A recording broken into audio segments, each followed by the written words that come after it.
این روزا این ویدیوها رو دیدین چقدر ترند شده و هر کس از این ویدیوها جور میکنه و با این ویدیوها میلیونی ویو میگیره. بریم تا براتون ساختنش را یاد بدم. خب برای ساختن همچون ویدیوها به این دو برنامه ضرورت داریم.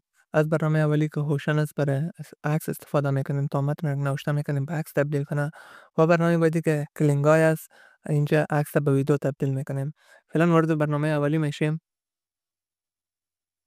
از بخش کریت ایمیج انتخاب میکنیم و جنریت ایمیج رو میزنیم.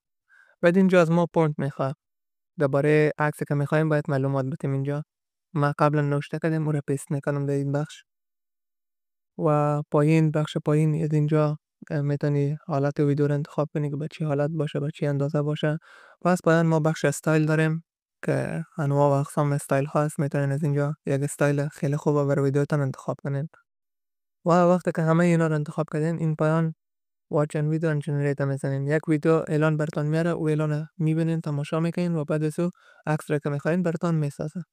خب این عکس است که من تحویل گرفتم با چیزی که نوشته کرده بودم. بعد از یه بخش پایین سیوش میکنیم و میریم تا به ویدیو تبدیل کنیم این عکس. خب بعد از اینکه عکس ساختیم وارد یه برنامه میشیم تا عکس به ویدیو تبدیل کنیم. وقتی اینجا وارد شدیم این پایان میزنیم و دوباره بالای ایمیج تو ویدیو کلیک میکنیم.